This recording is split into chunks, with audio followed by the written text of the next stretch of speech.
ที่เราเห็นอยู่นี่70%นี่แม่นโรงแรมเบิดนี่กำลังสร้างนะถือว่าเติบโตไวหลายวังเวียงโอ้ได้ขึ้นมาชมวิวอยู่นี่ทุกคนสุดยอดเลยวิววังเวียงทางเราเห็นภูผาป่าดงธรรมศาสตร์เวลาหาโมงตอนนี้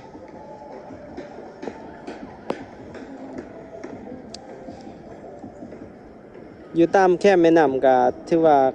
มีการก่อสร้างตึกหลายทุกคนกำลังขยายตัว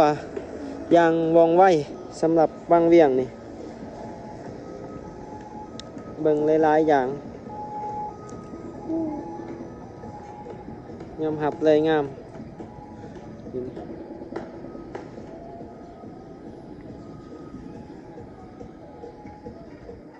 ตัวนี้จะเป็นรูฟท็อปตัวนี้เฮาขึ้นมาประมาณสั่นเก่าวะของตึกแห่งนี้โอ้ทางนั้นก็มีแต่ตึกค่อนข้างว่าโรงแรมนี่ค่อนข้างว่าซูซีกันเลยกับแคมป์ของนครหลวงเวียงจันทน์เทียบว่าวังเวียงนี่เนาะไปโอเคตัวนี้เป็นโซนรูฟท็อปนั่งชมวิวลักล้านสุดยอดไปเลยตัวนั้นกับกิจกรรมพายเรือมีหลากหลายอย่างวังเวียงนี่ถือว่าเป็นเมืองเฉพาะการท่องเที่ยวเลย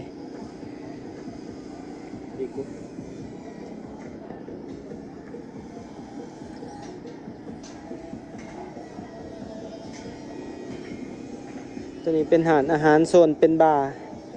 ของโรงแรมโอเคไรครับ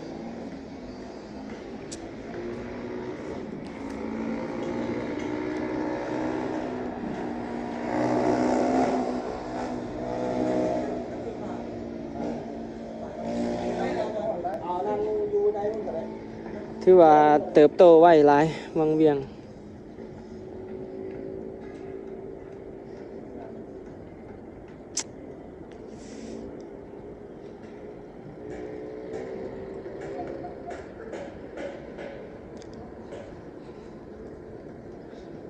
นี่คือเราเห็นนี่มีแต่โรงแรมนี่กำลังสร้าง8 ชั้น 10 ชั้นอยู่นี่แต่ว่าค่าห้องก็ถือว่าบ่แพงหลายเนาะถ้าจะเทียบกับประมาณคือส่วงนี้ก็บางบ่อนก็บ่ถึง1,000 บาท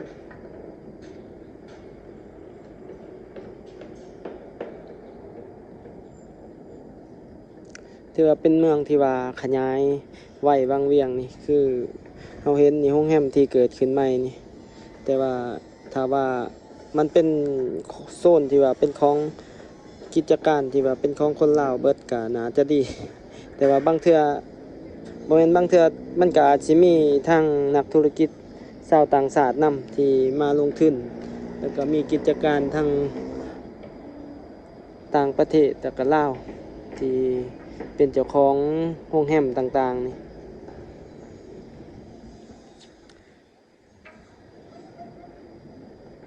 ทางนี้วิวโอ้ภูผาป่าดงภูผาเลียนสอนกันวิวนี่วิวถ้าเบิ่งตอน6 โมงเนาะตอน6 โมงแดดที่ว่ามันผลลงต่ำกว่าสันผู้นี่คือสีงามกว่านี้ทุกคนเดี๋ยวจังหน่อยสิมาถ่ายให้เบิ่งอีก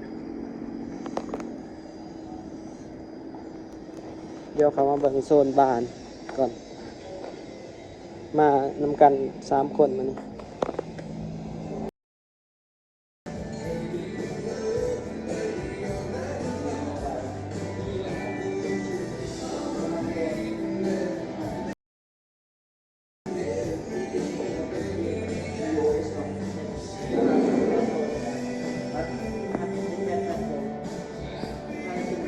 ขอกันไม่ได้ขอครับถ่ายได้ไหมมั้งถ่ายเวลาเราเช็คกัน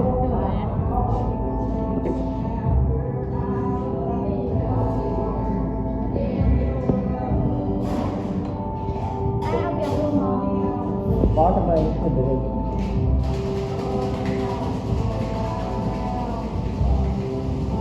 โอเค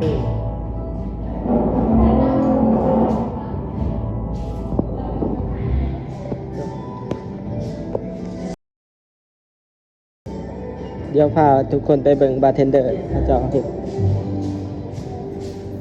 ชอบบาร์เทนเดอร์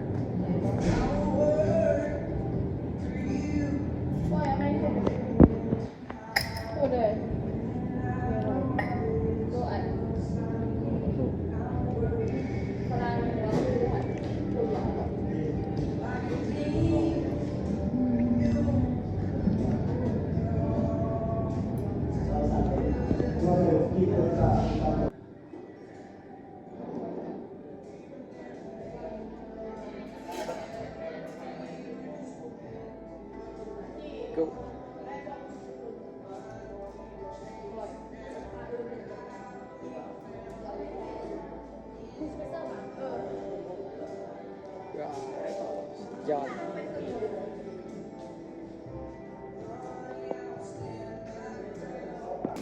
อันนี้อยู่โซนบาร์เนาะผมมานั่งเบิ่ง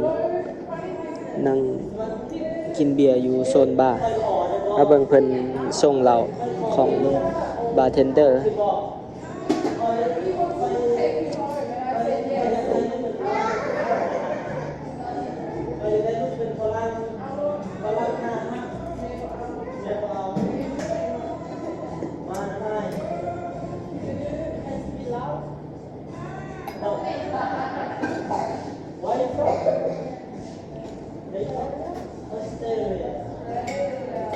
ออสเตรเลีย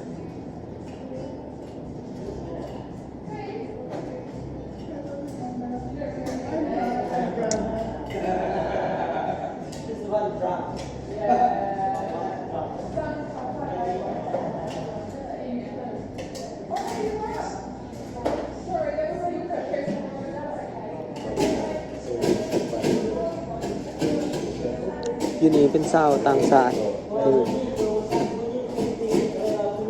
ที่ว่าเพิ่นเฮ็ดส่งเครื่องดื่มตอนนี้ตะเว้นไก่สิตกละโอ้วิวเริ่มงามละ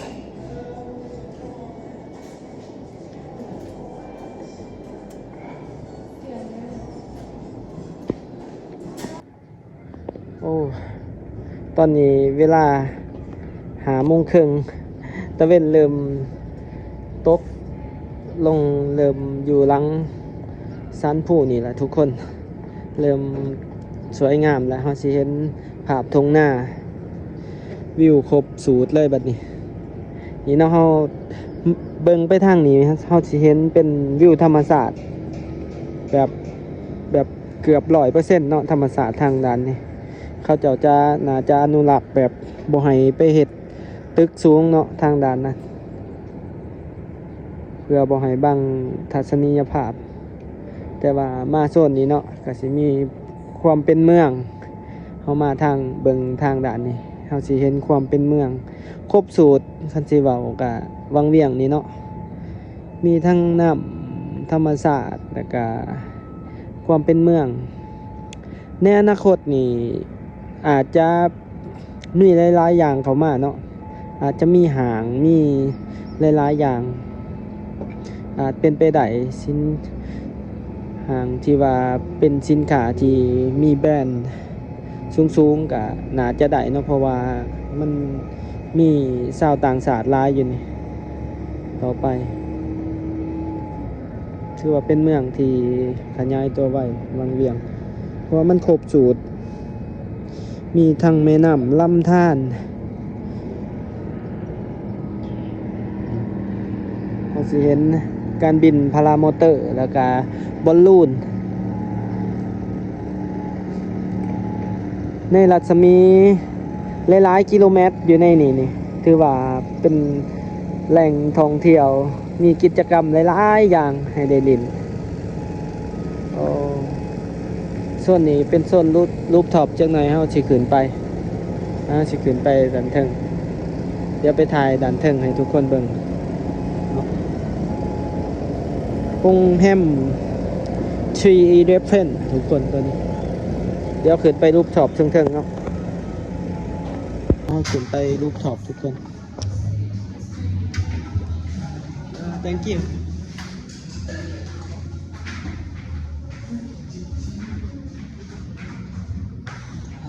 มาส่วนนี้เราก็สิเห็นวิวเมือง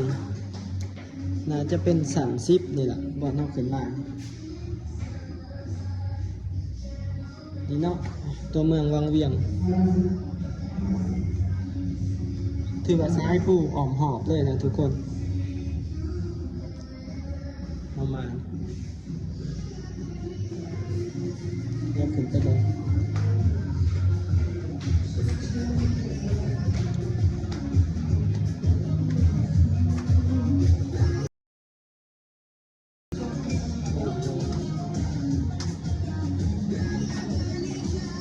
โอ้ยังมีอีกสั่น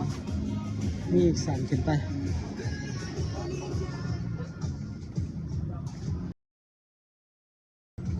ว้าวทุกคนนี่ก็ถือว่าเป็นแบบบ้าเลยสามารถเอาตังค์มานั่งรามอเตอร์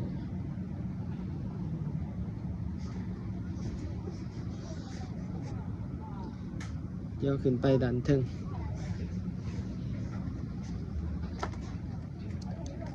ยังสูงได้อีกเจาะเจาะ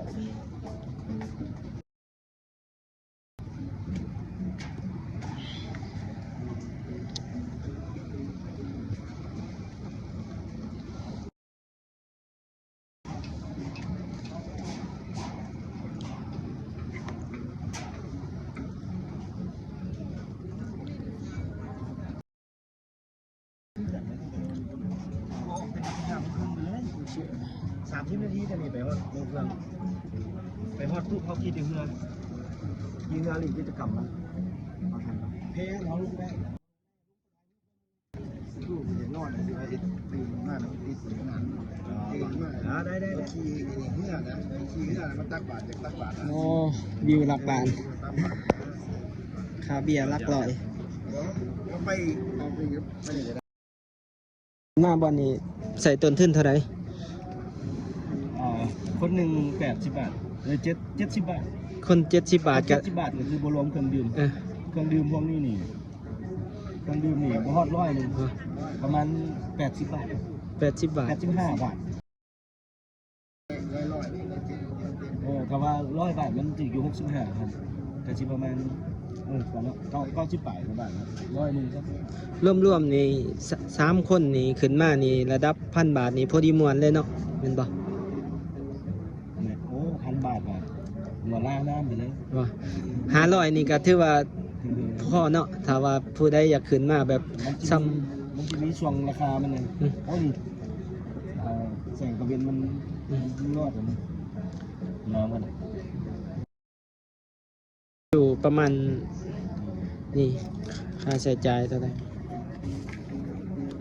คนหนึ่ง50,000คน50,000 3คนปีเดียวค่าขึ้นมันปีค่าขึ้นนั่นนี่โอ้เขาก็จะเอาราคามาให้เบิ่งแล้วเราขึ้นมาถือว่า500 บาทนี่ก็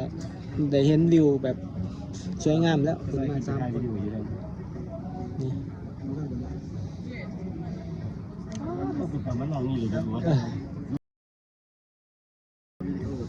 ครบเลยบอลงามอากาศดีร้ายมานี่อากาศดี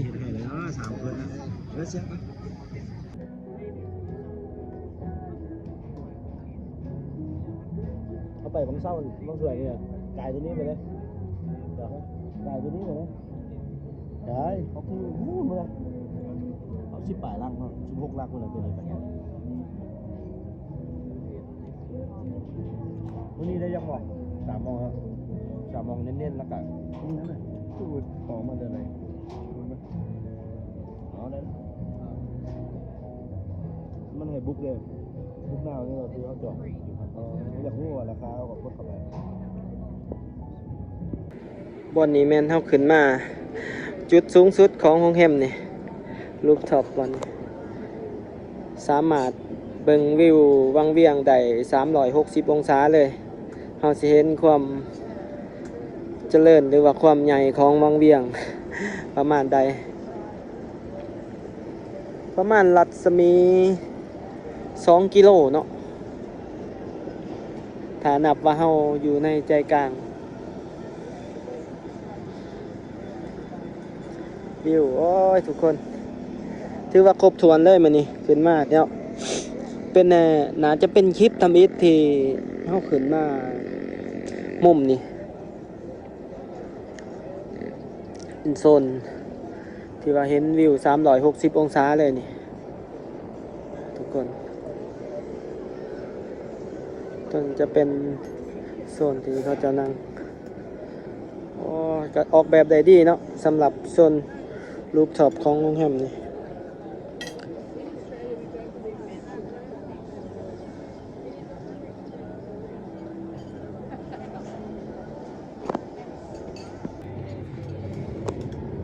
เกือบครบแล้วเนาะสำหรับวังเวียงการหลายๆอย่างแท็กซี่ก็มีห้างสะดวกซื้อก็มีแล้วเป็นเซเว่นก็เข้ามาแล้วยังอีกหลายๆอย่างเนาะที่กำลังเข้ามาบ่ฮู้ว่าที่ดินนี่ราคาเท่าใดตอนนี้ แต่ว่าน่าจะสูงอยู่เด้อเส้นทางก็กำลังสร้างใหม่ถือว่าหลายๆอย่างก็กำลังลงตัวสำหรับวังเวียงนี่โอ้โอ้โอ้โอ้โรงหมอทุกคนนี่โรงหมอวังเวียงเด้อนี่ทางหน้าที่เราเห็นนี่โรงหมอนี่ก็โรงแฮม70%ของโซนนี่เป็นโรงแฮมที่เราเห็นอยู่นี่70%นี่แม่นโรงแฮมเบิดนี่กำลังสร้างนะ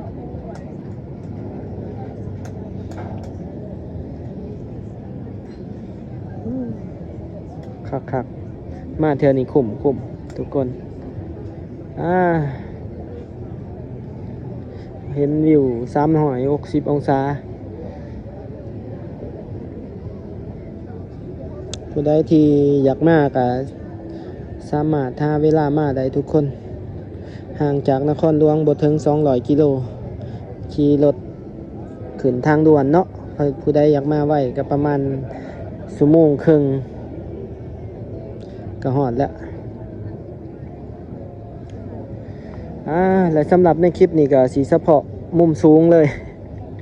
ก็สิมีอยู่ประมาณนี้เด้อทุกคนถ้าผู้ใดมักหรืออยากสนับสนุนกันเนาะก็อย่าลืมกดไลค์กดแชร์กด Subscribe เพื่อเป็นกำลังใจให้กันหน่อยเด้อและสำหรับคลิปนี้ก็สิประมาณนี้ เดี๋ยวเราจะเอามุมสูงยามค่ำคืนถ้ามันค่ำกว่านี้สีงามซำใดให้เบิ่งอีก